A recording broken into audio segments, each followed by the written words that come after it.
자, 오늘 요한계시록 1장을 좀 공부하도록 하겠습니다. 사실 제가 오늘 여러분들하고 7교회부터 하려고 그랬는데 7교회를 설명하려니까 앞에 몇 가지만 좀 설명하고 가자 보니까 1장 또 놓치면 안 될 것들이 너무 많아요. 그래서 여러분들 이제 요한계시록 1장을 좀 이제 펴시고요. 네. 1장. 네. 성경책 다 가져오셨죠? 네. 안 가져오셨어요? 안 가져오신 분은 앞에 제가 본문은 다 해놨으니까 보셔도 되고요. 책 보셔도 되고, 우리 요한계시록 1장 1절에서 2절을 같이 한번 읽겠습니다. 천천히 같이 읽겠습니다. 시작.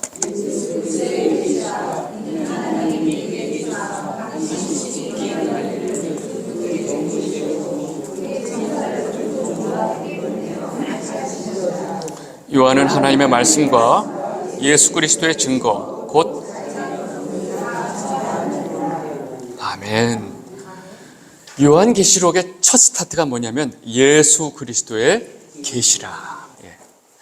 여러분, 계시란 말을 영어로 하면 reveal, R-E-V 발음이 중요한 거 아시죠? reveal. 그래서 reveal. 그래서 영어로 이제 요한계시록의 revelation, 그 계시록이에요. 계시가 뭐냐면 감추어져 있는 것을 보여주는 거예요. 여러분, 요한 묵시록이란 말 많이 들었죠? 묵시록. 묵시는 거꾸로 감추는 거예요. 그래서 자꾸 이 요한계시록을 묵시록이라고 얘기하시는 분이 있는데 아니에요. 계시록이에요. 보여주는 거예요. 그리고 성경이 계시라고 하는 이유는 인간이 이해할 수 없어요. 그리고 상상할 수도 없어요. 하나님 나라를. 그리고 하나님에 대해서 알 수가 없어요, 인간은.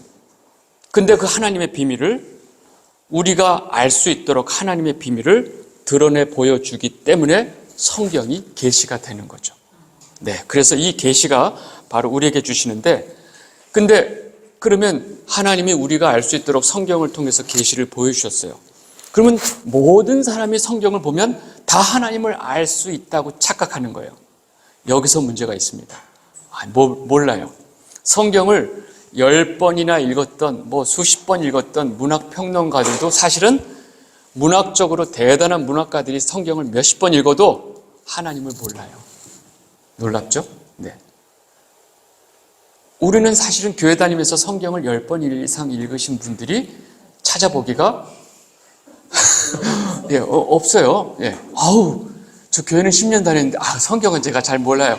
그럼 혹시 한번 이거를 성경을 안 읽어요. 근데 믿음은 또 하늘을 찔러. 근데 문학평론가들은 사실은 이 성경이 기본이거든요. 그래서 성경을 10번, 20번 이상 읽으신 분들이 많아요. 근데 그분들은 예수를 안 믿어요. 이건 뭐죠? 그러니까 성경을 읽는다고 해서, 여러 번 읽는다고 해서 해결된 문제가 아니라는 거예요.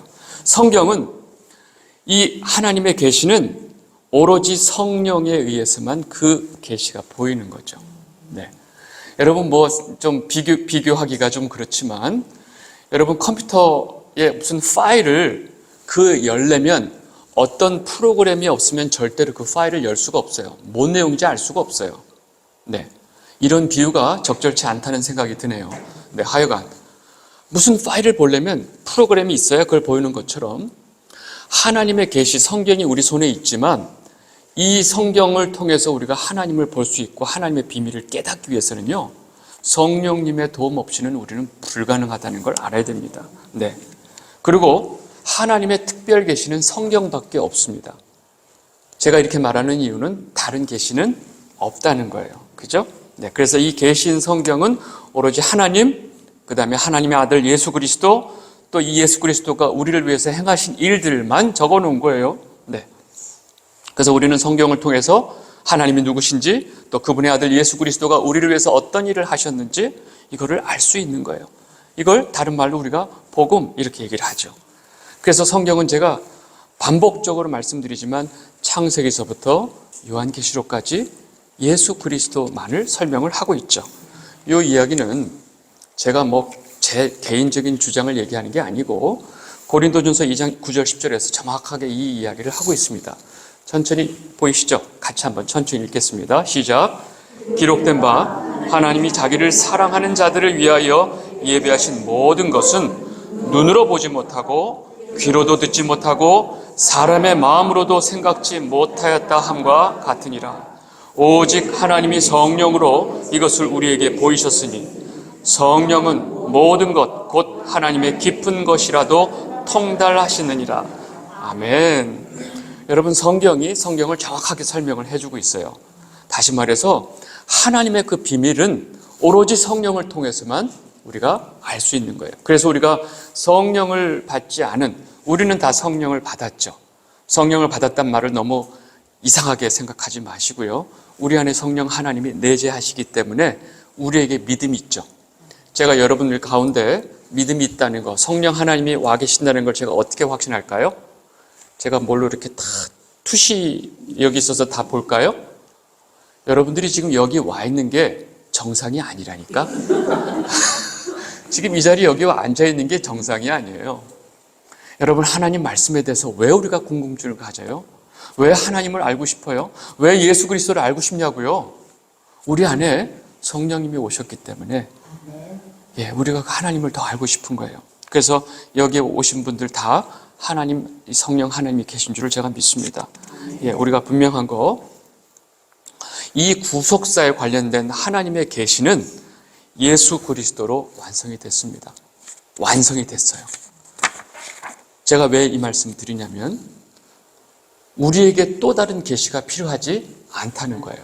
그래서 하나님께서는 예수 그리스도로 말미암아 완성하신 계시가 있고 그것이 우리 성경책으로 우리 손에 있음에도 불구하고 끊임없이 이 시대에 계시를 찾는 분이 있어요. 계시를 받겠다는 분이 있어요. 나는 계시를 받고 있다고 말하는 분이 있어요. 지금 하나님께서 되게 말씀하십니다. 조용하십시오. 조용하세요. 지금 하나님이 제게 말씀하고 계세요. 그 굉장히 아주 대단한 그 영매들이죠. 목사님인데 굉장한 영빨을 가지면서 카리스마를 가지면서 아주 사람들을 쥐죽은 듯이 아무것도 못하게 만들어요. 그럼 이런 특징에 제가 이제 이런 분들을 이제 무당한테 배운 목사인지 하여튼 이런 걸 배워가지고 사람들을 영적으로 꼼짝달싹 못하게 하시는 분들이 있어요. 이런 분들이 항상 하는 말이 직통계시. 나한테 지금 뭔가 하나님이 말씀하고 계시다.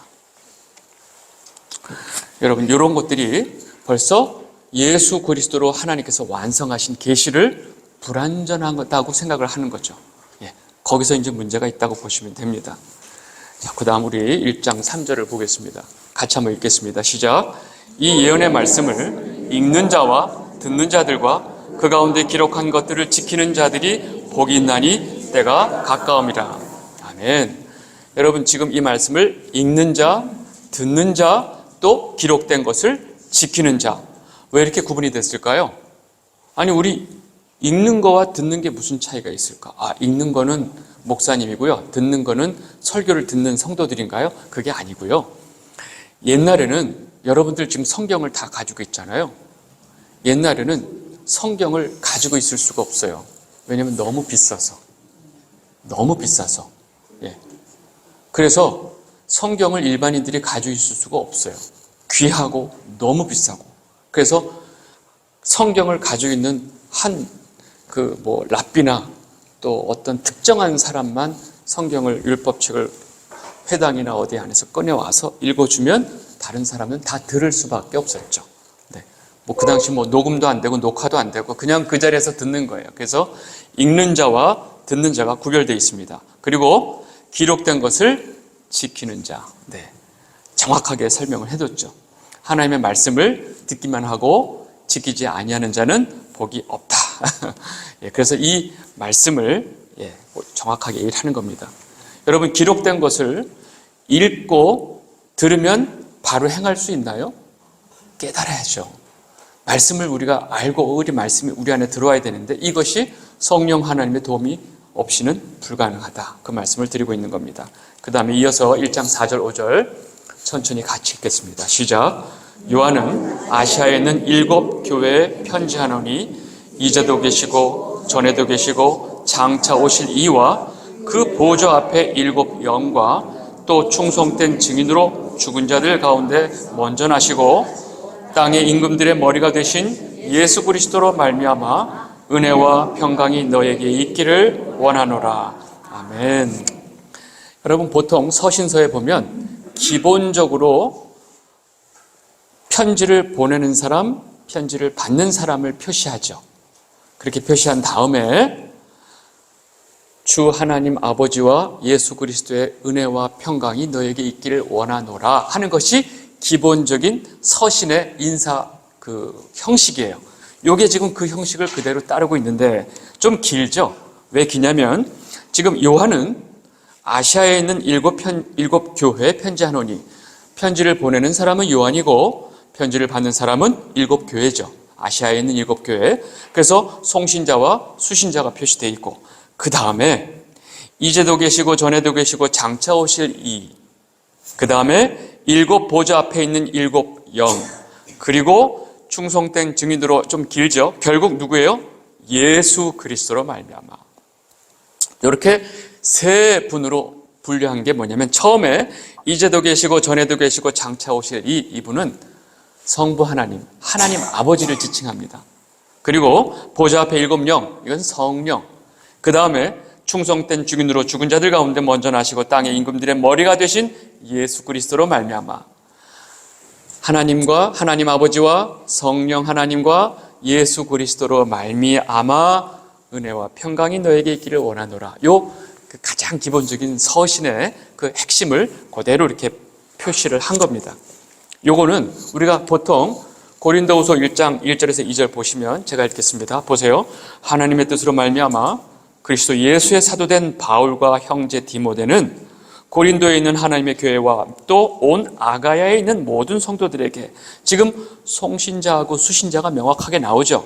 바울과 디모데는 누구에게? 아가야에 있는 모든 성도에게, 수신자. 그 다음에 하나님 우리 아버지와 주 예수 그리스도부터 은혜와 평강이 있기를 원하노라. 이게 기본적인 항상 서신의 기본 골격이에요. 그래서 이 골격을 지금 그대로 요한계시록이 앞에 따르고 있습니다. 하나 헷갈리는 거는 이제 일곱 교회죠. 여러분, 제가 요건 미리 설명을 드렸는데, 일곱 교회는 일곱 개의 교회가 아니고 요한계시록 전체로 흘러가는 모든 숫자의 개념으로 보면 모든 교회, 그죠? 숫자 7이 모든 교회를 설명을 하고 있으니까. 그래서 이 시대와 지역을 초월한 모든 교회에다가 쓴 편지예요. 그럼 여기에 주갈성 교회가 포함이 될까요? 네, 갈등하지 마세요. 모든 교회가 다 포함이 되고, 교회는 어떤 특정 교회가 아니라 하나님을 믿는, 예수 그리스도를 나의 구주로 고백하는 모든 성도들이 교회라고 보시면 됩니다. 이해하셨죠? 그리고 이제 여기 처음에 요거부터 은혜와 평강이 너에게 있기를 원하노라. 항상 은혜와 평강을 이야기하죠. 그래서 사실 이게 어떤 유대인식 표기는 은혜가 항상 있고 헬라식 표기는 항상 평강이 있는데, 사실은 신약에 있는 모든 편지들은 사실은 유대인과 헬라인이 같이 있는 교회에다가 편지를 보내니까 항상 은혜와 평강이, Grace and peace to you가 항상 같이 있어요. 근데 여러분, 은혜는 뭐죠? 하나님이 주신 선물이죠. 평강은 뭐죠? 하나님의 주신 은혜를 받은 성도의 상태. 하나님의 은혜가 있으면 그 다음 우리 마음 가운데 평강이 있는 거죠. 그래서 예수님이 세상에 줄 수 없는 평안을 내가 너에게 주노라, 그 말씀하신 거죠. 그래서 은혜와 평강은 오로지 하나님의 은혜로만 우리에게 주어지는 걸 말하는데, 아까 제가 이제도 계시고 전에도 계시고 장차 오실 이라고 하면 우리는 예수 그리스도 이렇게 생각이 드는데, 제가 이걸 하나님 아버지를 설명한다고 그랬죠. 이게 뭐냐면, 여러분 잘 보세요. 이제 여러분들 영어를 다 잘하시니까, 원래 잘 못해요? 네, 제가 설명해 드릴게요. 제가 예전에 영어 강사였거든요. 보세요. 출애굽기에 하나님이 모세에게 내가 누구라고 얘기할까요? 나는 스스로 있는 자이다라는 표현이 나와요. 그래서 모세한테 하나님이 스스로 자기 자신을 표현할 때 나는 스스로 있는 자이다, 요거를 영어로 I am who I am. 이 표현이 왜 중요하냐면요, 저 I am 이라고 하는 표현 자체가 하나님을 상징하는 표현입니다. 그래서 저거를 좀 안 좋게 좀 저쪽 사단 쪽에서도 굉장히 많이 응용을 해요. I am이란 표현을. 그래서 하나님을 흉내내는 것들이 꼭 저렇게 I am을 쓰는데, 하여간 I am who I am, 이게 하나님을 표현하는 방식인데, 저 위에 보세요. Who is, 지금 계시고, and who was, 계셨고, 그 다음에 who is to come, 오실 그분. 그래서 이 표현이 저 who I am이라는 표현을 가지고 이렇게 표현을 쓰는 거예요. 그러면 이 표현을 통해서 이분은 출애굽 때 우리의 선조들을 애굽에서 이끌어내신 그 하나님을 지칭하는 느낌이 빡 오는 거예요. 누구에게? 유대인들에게. 이 느낌이 빡 오는 거죠. 그래서 이제도 계시고 전에도 계시고 장차 오시리, 이걸 번역을 하니까 이렇게 되지만 저 표현을 봤을 때는 성부 하나님, 출애굽시킨 이스라엘 백성들을 애굽에서 출애굽시킨 그 하나님의 느낌이 확 오게 돼 있어요. 그래서 이 표현이 하나님 아버지를 지칭을 하는 겁니다. 그리고 그 다음에 아까 그 첫 번째 그 보호자 앞에 7 영이 있죠. 여러분, 그 보호자 앞에 7 영은 성령 하나님을 말씀 표현하는 건데, 7 영이면 0이 7개가 아니고 7이라는 숫자가 뭐라고 그랬죠? 완전수니까 온전하신 성령을 설명하는 거예요. 이해하셨죠? 그 다음에 뭐 예수 그리스도는 직접 표현을 하셨으니까, 그래서 이 표현을 보면 하나님 아버지와 성령 하나님과 예수 그리스도로 말미암아 온 은혜와 평강이 너에게 있기를 원하노라 하는 표현을 하고 있는 거죠. 이해하셨죠? 네네. 그리고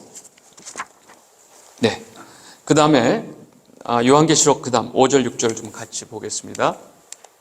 요한계시록 1장 5절에서 6절 같이 읽겠습니다. 시작. 우리를 사랑하사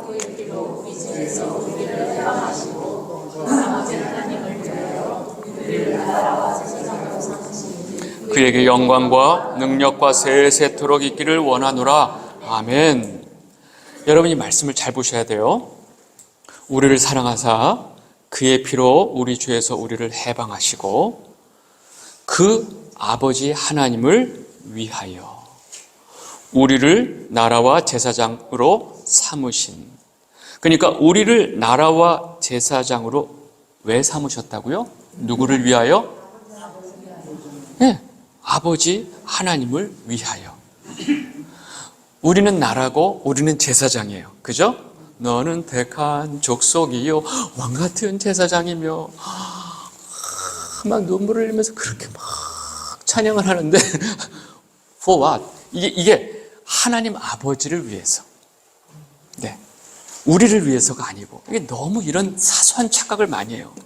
우리를 위해서 우리를 나라와 제사장 삼으신 게 아니라 하나님 아버지를 위하여. 그래서 우리가 너무나 잘 아는 이 베드로전서 2장 9절을 잘 보세요. 같이 한번 읽겠습니다. 시작. 오직 너희는 택하신 족속이요 왕같은 제사장이요 거룩한 나라요 그의 소유된 백성이니 이는 너희를 어두운 데서 불러내어 그의 기이한 빛에 들어가게 하신 이의 아름다운 덕을 선포하게 하려 하심이라. 여러분, 이 말씀도 잘 보면 너는 택한 족속이고 왕같은 제사장이고 거룩한 나라요 그의 소유된 백성이니, 이는 이게 모든 걸 다 얘기해 주고 있잖아요. 그렇게 하신 이유는 그런 얘기죠. 그렇게 너희를 택한 족속으로 삼고 왕같은 제사장으로 삼고 거룩한 나라로 삼고 소유된 백성으로 삼으신 그 이유는 바로 너희를 그 기이한 빛에 드러나게 하신 이 하나님 아버지의 아름다운 덕을 선포하게 하기 위함이다. 이거를 분명하게 알아야죠. 사람 하는 말을 항상 어떻게 해요? 끝까지 들으라고 그러죠. 근데 우리는 끝을 자꾸 안 들어요. 여러분, 우리는 관심 없어. 너는 택한 족속이요 왕같은 제사장, 이러고 끝나. 그 외에는 관심이 없어. 왜 그렇게 하셨느냐가 중요한데, 그래서 이 모든 것이 우리를 위한 게 아니라 하나님 아버지를 위하여. 여러분, 우리를 위한 게 아니고 하나님 아버지를 위하여, 그러면 되게 실망하시는 분이 있어요. 나를 위한 게 아니었다고? 그런 바보들이 많아요. 여러분, 하나님 아버지를 위해서 우리가 존재할 때 우리가 가장 인간답고 가장 아름답고 가장 완전한 상태라는 걸 모르니까 하나님 째끼고 나를 위하여가 자꾸 앞서는 거죠. 여러분, 나라가 하나님 나라가 됐다는 게 뭐죠? 하나님 나라가 뭐예요? 나라는 뭐 토지, 뭐 주권, 뭐 영토 이런 게 아니고 하나님 나라는 하나님의 통치 아래, 하나님의 완전한 통치 속에 있는 것을 하나님의 백성들, 하나님 나라라고 얘기를 하죠. 그죠? 성도들을 말하는 거죠. 그 다음에 제사장은 뭐예요? 온전한 마음으로 하나님을 전심으로 섬기는 사람들이 제사장이죠. 그러니까 나라와 제사장이라는 표현이 뭔지 아시겠죠? 네. 물론 제사장은 여러분들 레위인을 제사장 삼으셨죠? 레위가 그 야곱의 셋째 아들인데 레위가 무슨 뜻이죠? 유나이티드, 연합시킨다고 그래서 하나님과 이스라엘 백성들을 연결시켜주는 그 역할로 제사장을 주셨잖아요. 그러니까 나라와 제사장이란 의미는 우리가 하나님께 완전히 통치 아래에 있는 자들이고 하나님을 온전히 섬기는 자들이고 또 아직 하나님을 모르는 자들, 다른 백성들로 하여금 하나님과 연합시키는 역할을 하는 그것이 바로 하나님 나라고 제사장이다. 그 의미를 이해하시면 됩니다. 이해하셨죠? 네, 그 다음에 7절을 보겠습니다. 1장 7절 시작. 볼지어다 구름을 타고 오시리라. 각인의 눈이 그를 보겠고 그를 찌른 자들도 볼 터이요. 땅에 있는 모든 족속이 그를 인하여 애곡하리니 그러하리라. 아멘. 여러분, 이게 요한계시록의 주제예요. 볼지어다 구름 타고 오시리라. 누가요? 예수님이 어쩌신다고요? 오신다고요. 예, 그래서 요한계시록은 처음에 예수님께서 오신다. 그리고 요한계시록 맨 끝에 뭐예요? 주 예수여 어서 오시옵소서. 예, 오신다는 걸로 끝이 나죠. 그래서 이게 주제예요. 다시 오시는 거예요. 구름 타고 오신다니까 이 구름이 뭐냐 하고 아주 그냥 이 이론이 구름같이 일어나. 구름은 구약의 내용을 보면 하나님의 현현, 하나님의 영광, 하나님의 권능 이것을 다 나타내요. 그래서 구름 타고 오신다는 것은 그 하나님의 영광을 가지고 오신다는 얘기지 자꾸 손오공 생각하시면 안 돼요. 자꾸 이제 이런 거 봐서 손오공 타고 오는 그 손오공을 상상하시는데 그리고 보세요. 각인의 눈이 그를 보겠고 그를 찌른 자들도 볼 터이요. 땅에 있는 뭐예요? 모든 족속이 그를 인하여 애곡하리니 그러하리라. 주님께서 다시 오실 때 모든 족속, 이 땅에 있는 모든 사람들이 심지어 죽어있는 자들까지 다 예수님 오심을 알게 돼 있어요. 여러분, 이건 제가 그냥 정확하게 말씀드릴게요. 주님이 오실 때 혹시 주님 오시는 걸 내가 놓치면 어떡하지? 나 그때 막 설거지하고 있었는데 주님 오셨대. 나 막 빨래하고 있어서 세탁기 돌아가는 소리 때문에 못 들어. 이런 거 아니에요. 내가 그때 어디 여행 가가지고 제주도 가서 놀고 있을 때 오셨어. 이런 게 아니라고요. 그럼 어디 있으면 주님 오시는 걸 바로 알 수 있냐고요. 항상 SNS 보면서 지금 KBS 속보를 보면서 주님 오신 걸 알 수 있나요? 여러분, 이런 생각을 하시면 안 돼요. 주님이 오시는 거는 이 땅에 있는 모든 사람들이 알 수 있도록 오신다고 그랬어요. 그러면 또 바보들이 이런 생각, 아니 그게 어떻게 가능해? 저 미국하고 여기 시간도 다르고 여기는 잘 거고 우리는 눈 떠 있고 그런데 모든 사람이 알 수 있다. 그거를 왜 본인이 걱정하냐고요. 주님이 다 알게끔 오신다는데. 그래서 모든 사람들이 오니까 여러분, 제가 왜 이 말씀 드리냐면 저기 주님이 오셨대, 여기 주님이 오셨대, 이런 게 의미가 없다는 거예요. 100% 뭐예요? 뻥이라니까요. 100% 뻥이에요. 저기 주님이 오셨대, 여기. 제 얘기가 아니라 주님이 직접 얘기하신 거예요. 여기 있다 저기 있다 하리라. 너희들은 미혹되지 말아라. 내가 올 때는 모든 족속이 다 알아. 이 얘기를 그 말씀에 하시는 거예요. 마태복음에도 이 말씀을 하셨어요. 24장 30절 같이 읽겠습니다. 시작. 그때에 인자의 징조가 하늘에서 보이겠고 그 땅의 모든 족속들이 통곡하며 그들이 인자가 구름을 타고 능력과 큰 영광으로 오는 것을 보리라. 아멘. 여기 보세요. 땅의 모든 족속들이 어쩌고 저쩌고 하다가 보리라. 연결되죠? 그 주어가 땅의 모든 족속들이 주님께서 영광으로 오시는 것을 보리라. 그럼 다 보는 거죠, 뭐. 예. 혹시 도적같이 오시니까 혹시 모르지 않을까요? 여러분, 데살로니가 전서에서 도적같이 이 말이라는 건 뭐냐면, 도적이 올지 우리 예상하고 있나요? 모르잖아요. 도적같이 임한다는 거는 아무도 모르고 예상하지 못할 때 오신다는 표현으로 도적같이 임하신다는 건지, 뭐 도적같이 몰래 온다는 걸로 자꾸 설명하시는 분이 있어요. 네. 이게 말장난 같아가지고, 하여튼 그냥 정신 차리고 읽으시면 되는데, 자꾸 잘못된 생각들을 하시는 분이 있어서. 자, 우리 1장 9절에서 10절 같이 한번 읽겠습니다. 시작.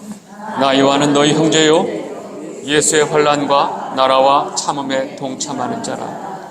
하나님의 말씀과 예수의 증거를 인하여 반모하는 삶에 있었더니 주의 날에 내가 성령에 감동되어 내 뒤에서 나는 나팔 소리 같은 큰 음성을 들으니.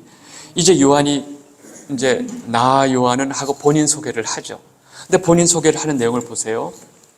나는 형제요 예수의 환난과 나라와 참음에 동참하는 자라. 예. 여러분, 환난 나오면 싫죠. 고난 싫죠. 여러분, 제가 이따가 다음 시간에 얘기하겠지만 여기에 엄청난 환난이 있는데 우리는 펄짝 휴거돼서 우리는 그 환난 속에서 빠집니다.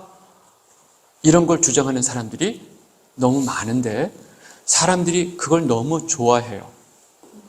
그게 사실이든 아니든 그게 중요한 게 아니라 내가 너무 듣고 싶은 말이야. 그러니까 그렇게 주장하는 사람들을 쫓아가는 거예요.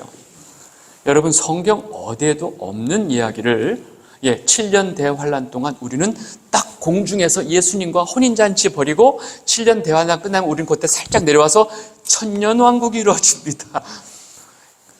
좋죠. 예, 그렇게 된다면 좋지만 성경에 어디에도 그런 얘기가 없어요. 네. 여러분, 우리는 예수의 환난에 동참하는 자입니다. 지금 요한이 자기 소개를 하고 있지만 사실은 이것은 성도의 삶을 그대로 표현하고 있어요. 예수의 환난과 예수의 나라와 예수의 참음에 동참하는 자. 이게 바로 성도라는 거죠. 여러분, 로마서 8장 17절 보면 같이 한번 읽겠습니다. 시작. 자녀이면 또한 상속자 곧 하나님의 상속자요 그리스도와 함께한 상속자니 우리가 그와 함께 영광을 받기도 하고 고난도 함께 받아야 할 것이니라. 아멘. 여러분, 제가 이런 말씀 찾으면 한두 끝도 없어요. 우리가 그리스도의 같은 상속자이기 때문에 주님의 그 영광을 같이 받기 위해서는 주님의 고난도 같이 받아야 된다. 이 다음 말씀이 그 고난은 영광에 비할 바가 아니다. 그 영광이 어마어마하다. 예. 제가 최근에 주일날 설교를 통해서 우리가 어떤 부활의 영광을 얻는지 제가 다 설명을 해드렸죠. 여러분, 그 영광을 어떤 것으로 설명할 수 있겠어요? 그 영광을 앞서는 것보다 뭐가 있겠어요? 네. 이 땅에서 우리가 고난에 대해서 집착하고 왜 우리가 고난을 받아야 돼 하기 시작하면 그 나중 영광에 대해서 전혀 모른다는 거죠. 네. 예수쟁이는요, 고난을 받게 되어 있습니다. 근데 그 고난을 통해서 왜요? 그 고난을 통해서 내 안에 죄덩어리, 죄성들을 하나님이 잘라내시기 때문에 고난이 있을 수밖에 없죠. 자, 그래서 요한은 형제요 예수의 환난과 나라와 참음에 동참하는 자다. 그리고 내가 하나님의 말씀과 예수의 증거 때문에 반모라 하는 섬에 끌려왔는데 주의 날에 The Lord's Day, 이 우리가 주일이라고 그러죠. 주일. 원래는 성경에 보면 그 초대교회는 사실 그 모이는 날을 안식일날 모였어요. 근데 점점점 언제냐면 안식 후 첫날로 바뀌어요. 안식날 회당에서 바울이 말씀을 전하니라 하다가 시간이 가면 갈수록 나중에 안식 후 첫날.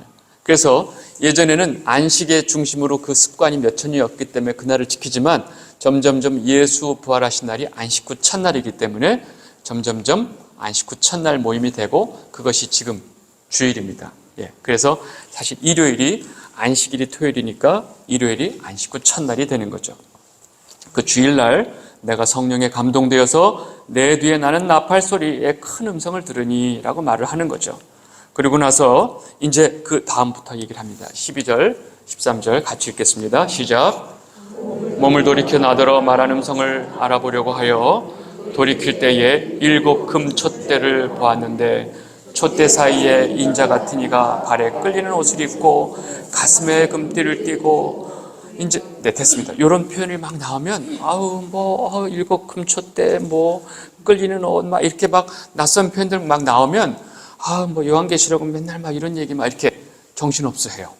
여러분 요 7 금촛대는 성경 맨 뒤에 1장 맨 끝에 그대로 설명해 줍니다. 뭐라고 설명하냐면 7 금촛대는 7 교회니라. 그죠? 네. 거기 1장 맨 마지막 절 보세요. 맨 마지막 절이 몇 절이죠?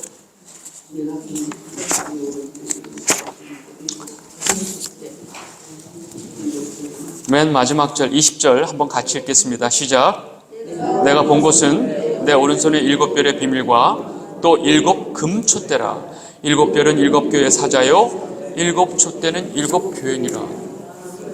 네, 요한계시록 보면 그 안에서 다 설명을 해주고 있어요. 네? 그래서 7 촛대는 뭐냐? 7 교회를 얘기하는 거예요. 네. 요게 등잔, 스가랴서에서는 등잔으로도 등장을 하기도 하지만, 네. 그 다음에 그 촛대 사이에 인자 같은 이가 발에 끌리는 옷을 입고 가슴에 금띠를 띠고. 여러분, 제가 지금서부터 요한이 그 나팔 소리가 들려서 확 뒤를 돌아봤더니 주님이 보인 거예요. 그 주님의 모습을 요한이 지금 이렇게 세세하게 설명을 하고 있는 그 모습을 그림을 그린 거거든요. 머리는 파마고 푸른색 치마를 입고 눈가는 뒤깎고 이러면서 막 이렇게 설명하듯이 요한이 그 예수님의 모습을 이렇게 다 세세하게 쓰는데, 요한이 쓰는 표현이, 제가 이 요한계시록은 구약을 알아야 요한계시록을 우리가 제대로 이해할 수 있다고 제가 말씀을 드렸죠. 여러분, 요한은요 유대인이 구약에 익숙해져 있는 그 구약의 아주 익숙한 개념들을 가지고 그 표현들을 계속 갖다 써요.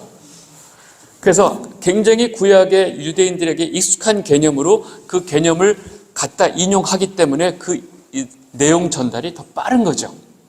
그런데 우리는 더 헷갈릴 뿐이고 구약을 모르니까. 네, 그걸 이해하시라고 제가 이제 설명을 하는 겁니다.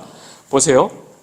여기서 인자 같으니, 우리는 너무 익숙해서 알 것 같지만 사실은 이 인자 같으니라는 표현도 요한이 다니엘서에서 인용을 해다 쓰는 거예요. 다니엘서 보시면 제가 읽겠습니다. 내가 7장 13절 14절 내가 또 밤 이상 중에 보았는데 인자 같은 이가 하늘 구름을 타고 옛적서부터 항상 계신 이에게 나와 그 앞에 인도되매 그에게 권세와 영광과 나라를 주고 모든 백성과 나라들과 각 방언하는 자로 그를 섬기게 하였으니 그 권세는 영원한 권세라. 옮기지 아니할 것이요 그 나라는 패하지 아니할 것이니라. 여러분, 다니엘서에서 너무나 정확하게 예수님을 표현하고 있죠. 근데 그 예수님을 표현하는 방식이 뭐였냐면 인자 같으니. 이미 유대인들한테는 이 다니엘서에서 표현하고 있는 이 예수님을 표현하는 인자 같은 이란 표현이 익숙한 거예요. 그래서 바로 요한이 인자 같은 이가, 촛대 사이에 인자 같은 이가 라고 이제 표현을 시작하는 거죠. 그러면 벌써 확 느낌이 오는 거죠. 이 다니엘, 이 메시아를 설명하는, 예수 그리스도를 설명하는 표현을 그대로 갖다가 인자 같은 이라고 표현을 하는 거죠. 그러면 그 다음에 13절 15절 보시면 거기 인자 같은 이가 나온 다음에 촛대 사이에 보면 촛대 사이에 인자 같은 이가 발에 끌리는 옷을 입고 가슴에 금띠를 띠고 그 머리와 털의 희기가 흰 양털 같고 눈 같으며 그의 눈은 불꽃 같고 그의 발은 풀무에 단련된 주석 같고 그의 음성은 많은 물소리가 같으며. 예수님을 이렇게 다양하게 표현하고 있어요. 보세요. 발에 끌리는 옷을 입었대요. 그 다음에 가슴에 금띠를 띠고 있어요. 그 다음에 머리와 털의 그 색깔이 얼마나 희냐면 흰 양털 같고, 여기서 눈 같으면서의 눈은 무슨 눈일까요? 펄펄 내리는 스노우 눈이죠. 네, 바로 그 옆에 눈이 나오기 때문에 헷갈리지 마세요. 지금 흰 양털 같고 눈 같으며 화이트 스노우 같이 하얀 머리털이 있어요. 그 다음에 그 옆에 그의 눈은 불꽃 같고, 이때 눈은 뭐예요? 눈, 보는 눈이에요. 아이예요. 헷갈리지 마세요. 이 눈은 불꽃 같고, 그 다음에 그의 발은 주석 같고, 그 다음에 그의 음성은 물소리 같고. 여러분, 이런 표현이 요한이 어떻게 이런 표현을 쓸까? 이 표현 하나하나를 요한이 구약의 메시아를 표현하는 그 표현들을 다 갖다가 쓴 거예요.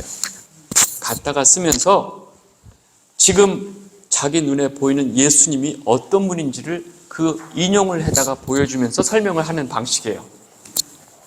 보면 발에 끌리는 옷을 입는다는 것은 제사장이에요. 여러분, 제사장은 절대로 몸을 드러내서는 안 돼요.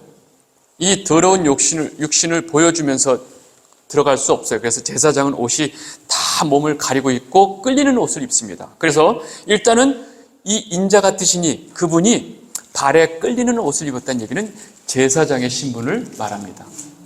그리고 가슴에 금띠를 띠고 하면 우리는 가슴에 왜 띠를 띠지? 허리에 떼야지? 이런 생각하지만 원래 가슴에 금띠를 띠는 것은 왕의 신분을 나타내요. 왕이에요. 그럼 지금 벌써 예수님이 어떤 분이에요? 왕이요 제사장의 신분을 가지고 있는 얘기를 하는 거죠. 그리고 우리 좀 전에 봤던 대로 그 머리가 털의 희기가 흰 양털 같고 눈같이 너무너무 하얀 거를 이렇게 표현한 거죠. 그죠? 이거는 역시 다니엘에서 인용이 된 겁니다. 다니엘 7장 9절 같이 읽겠습니다. 시작. 내가 보았는데 왕좌가 놓이고 옛적부터 항상 계시니가 좌정하였는데 그 옷은 희기가 눈 같고 그 머리털은 깨끗한 양의 털 같고 그 보호자는 불꽃이며 그 바퀴는 붙는 불이며. 다니엘이 그 메시아를 환상으로 본 메시아를 표현한 그 표현을 요한이 그대로 인용을 하는 거예요. 그러면 다니엘서에서 지금 이 메시아를 어떻게 설명하고 있냐면 지금 이 땅에 심판주로 오시는 메시아를 좀 설명하고 있거든요. 그러니까 이 머리털의 희기가 흰 양털 같고 하는 모습은 지금 이 땅에 심판주로 오시는 예수님을 설명하는 거예요.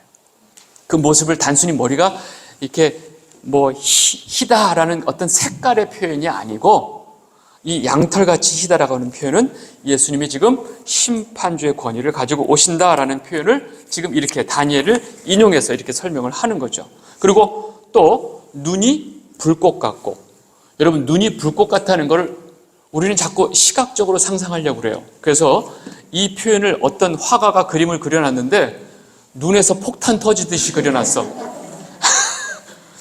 눈이 팍 터지듯이 이렇게 그려놨는데 이 눈이 불꽃 같다고 하는 이것도 역시 다니엘서에서 나와 있는 상징적인 표현이에요. 10장 5절에서 6절 같이 읽겠습니다. 시작.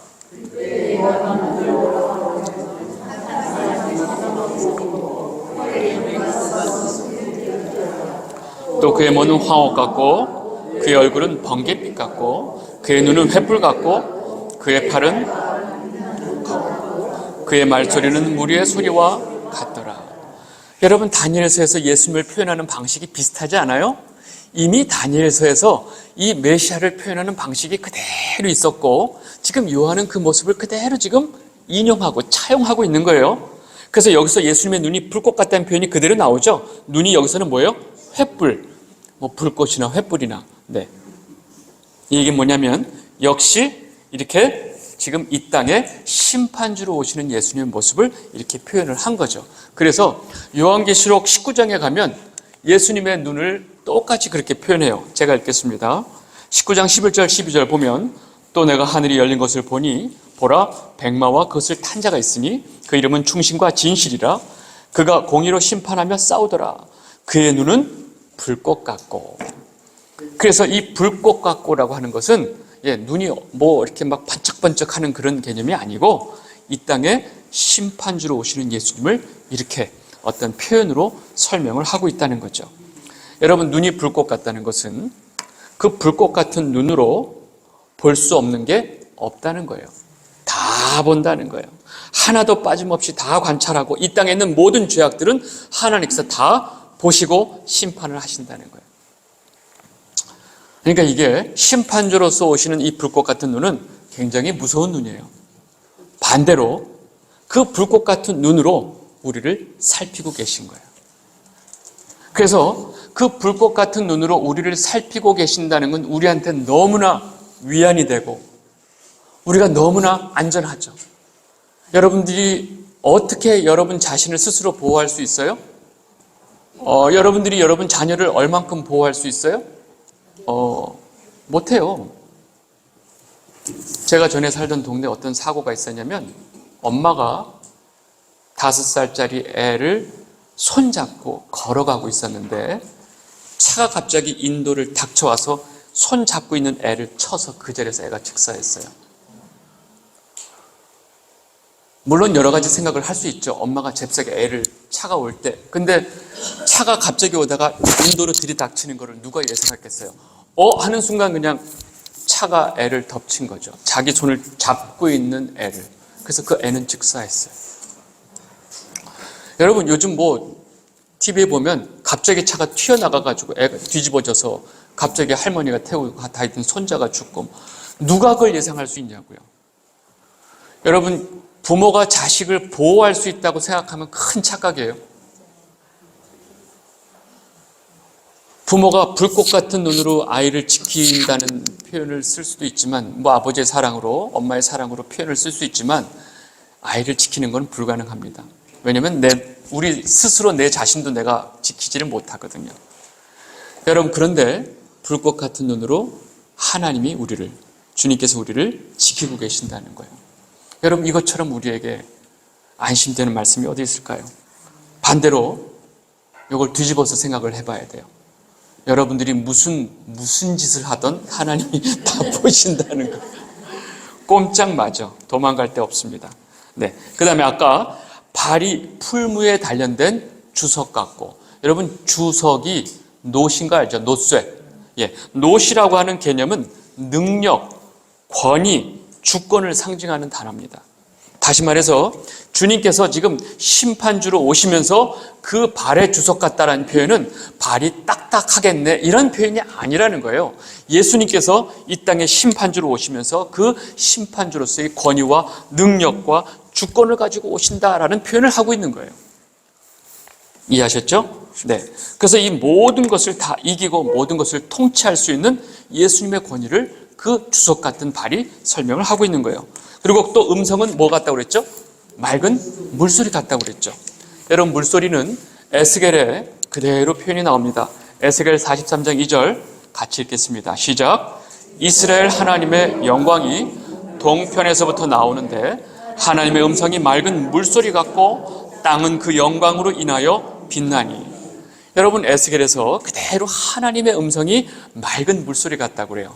이 표현을 그대로 인용을 해다가 지금 주님의 음성이 물소리 같고 설명하는 거예요. 이 표현이 바로 뭐냐면 지금 하나님에게 쓰는 이 표현을 그대로 예수님에게 쓴다는 얘기는 뭐예요? 지금 심판주로 오시는 이 예수님이 곧 하나님이시다라는 의미가 있는 거죠. 네, 이해하시겠죠? 그래서 이 예수님을 본 어떤 그런 그 표현을 예수님의 외모적인 모습을 막 설명하고 있지만 이 예수님이 지금 요한이 보고 있는 예수님이 어떤 분이신지를 그분이 설명하고 있는 거예요. 심판주로서 어떤 권위를 가지고 계신지 설명하고 있는 거죠.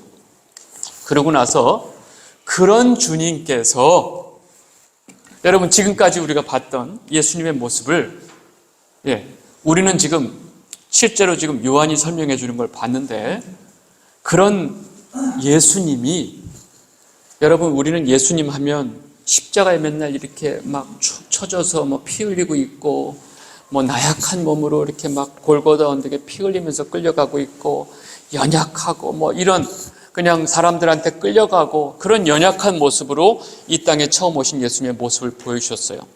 온전히 그 순종을 통해서 이 십자가로 가는 그 어린 양 예수의 모습을 봤어요. 너무나 연약하고 약하고 힘이 있지만 하나도 쓰지 않고 끌려가시는 그 모습.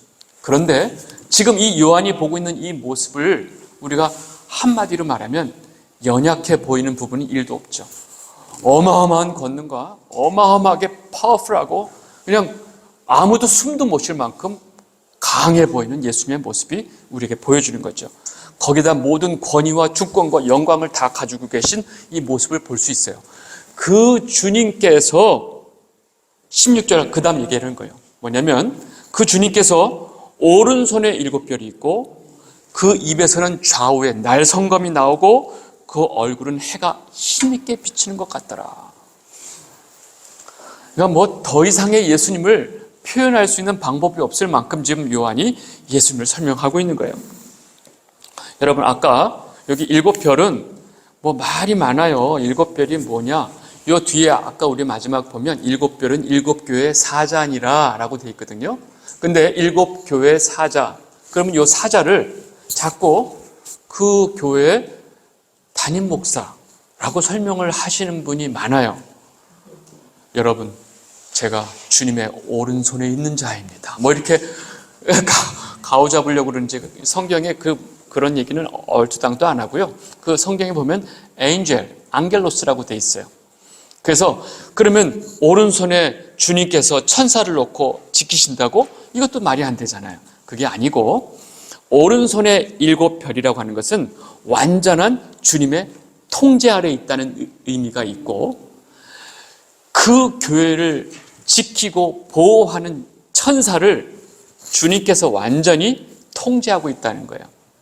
여러분 한마디로 제일 높은 사람이 직속기관을 두고 그 직속기관 담당자한테 날마다 수시로 보고받는다고 생각하시면 돼요. 그만큼 주님께서 이 교회 문제는 가장 치밀하게 관리하고 계시다는 거예요. 네.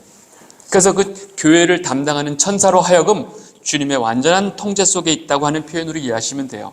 한마디로 주님이 교회를 철저하게 보호하고 계시다. 그런 의미가 있죠. 그리고 그 다음에 오른손에 7별이 있고 해서 이 오른손이라는 것은 성경에서 주님의 항상 오른손이라는 표현이 많이 있습니다. 시편에 보면 138편 7편에 보면 주의 오른손이 나를 구원하시도다.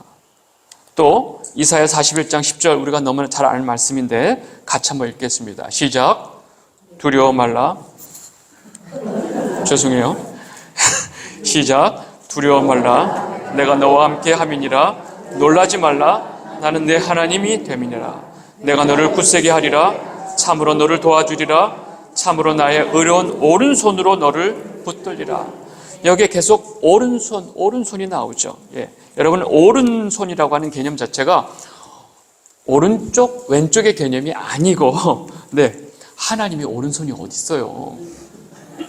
그러니까 그 개념이 아니고 하나님의 절대적인 소유, 하나님의 절대적인 보호, 하나님의 절대적인 권위, 통제를 의미합니다. 그러니까 그 권위와 그 권위를 가지시고 우리를 지켜주신다는 의미로 오른손이라는 표현을 하는 거죠.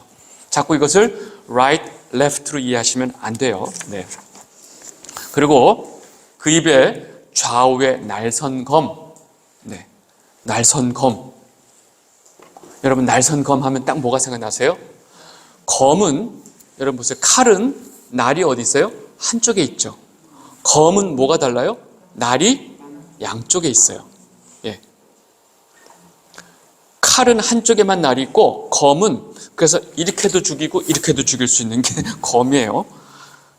이 검은 좌우의 날선검은 이거 사실은 하나님의 말씀을 얘기합니다. 그죠? 하나님의 말씀을 상징할 때 항상 좌우의 날선검을 설명하는데 좌우에 날이 있다는 것은 이 방향성이 미치지 않는 것이 없다는 의미가 있어요. 하나님의 말씀에 영향력이 미치지 않는 것이 없다는 의미가 있습니다. 그리고 예수 그리스도 입에서 나오는 이 날선검 하나님의 말씀은 사실은 구원의 말씀이죠. 근데 반대로 동시에 죄인들에게는 심판의 말씀이 되는 거죠. 여러분 그래서 하나님 입에서 나오는 이 검, 이 말, 이 개념이 구약에 그대로 다 들어가 있어요. 호세아서 6장 5절 보면요. 그러므로 내가 선지자들과 저희를 치고 내 입의 말로 저희를 죽였으니 이 검의 역할을 하고 있는 거죠. 이사야 49장 2절 보시면 49장 2절 보면 내 입을 날카로운 칼같이 만드시고 여러분 제가 왜 자꾸 구약의 여러 성경들을 같이 대서 보여주고 있냐면 지금 설명하고 있는 이 모든 개념들이 다 어디서 온 거예요? 구약의 익숙한 말씀에서 다 요한이 갖다가 쓰고 있는 거예요. 우리는 낯설 뿐이고 유대인들은 너무나 익숙할 뿐이고, 그죠? 네. 그러니까 요한계시록의 어떤 이 모든 표현들은 다 구약에서 인용을 해서 차용을 해서 쓰는 표현이다라는 이제 말씀을 드리는 겁니다. 그래서 우리가 히브리서의 말씀이 여기서 나오는 거죠. 히브리서 4장 12절 여기까지 읽겠습니다. 시작. 하나님의 말씀은 살았고 운동력 있어 좌우의 날선 어떤 검보다도 예리하여 혼과 영과 및 관절과 골수를 찔러 쪼개기까지 하여 또 마음과 생각의 뜻을 감찰하나니. 하나님의 말씀이 좌우의 날선 어떤 검보다도 예리하다. 여러분, 이런 표현이 그냥 나오는 표현이 아니라는 거예요. 네. 그러니까 성경은 다 구약에 사용된 개념들이 다시 반복해서 쓰이고 있고 그 개념들을 통해서 그 개념의 느낌으로 뭔가를 전달하고 있다는 거죠. 제가 지금 그 얘기를 하고 있는 거예요. 네. 그래서 이 요한계시록에 나오는 이 예수님의 이 표현을 그대로 우리가 적용하자면 구약에서 이미 메시아에 대한 개념을 정확하게다가 하나씩 다 갖다 쓰고 있다는 얘기죠. 이해하셨죠? 제가 지금 예수님의 모습을 표현하는 이 요한의 표현이 다 구약에서 지금 요한이 인용을 해서 지금 표현하면서 예수님의 모습이 어떤 모습인지 설명을 하고 있는데, 제가 그 마지막에 하나 빼먹은 게 뭐냐면 그 얼굴은 해가 힘있게 비치는 것 같더라. 네, 그 얼굴은 해가 힘있게 비치는 것 같더라. 제가 이 표현을 드렸죠. 이 표현이 사실은 또 사사기에 이 표현이 있습니다. 사사기에 5장 31절 같이 한번 읽겠습니다. 시작. 여호와여, 주의 대적은 다 이와 같이 망하게 하시고 주를 사랑하는 자는 해가 힘있게 도듬갑게 하옵소서 하니라. 그 땅이 40년 동안 태평하였더라. 여러분 뭐 사사기 내용을 잘 아시니까 지금 해가 힘있게 도듬갑게 하옵소서. 누가요? 주가 사랑하는 자. 주님의 보호하심, 주님이 지켜주는 자들은 해가 힘있게 도듬갑게 해달라 하는 표현이 지금 그대로 지금 예수님 표현에 나왔는데, 이건 뭐냐면 이렇게 해가 힘있게 비치는 것 같은 얼굴을 가진 예수님께서 무슨 의미가 있냐면 성도들에게 완전한 승리를 주시고 또 그 승리를 통한 평안을 주시는 분이다라는 것을 표현하는 거죠. 이해하셨죠?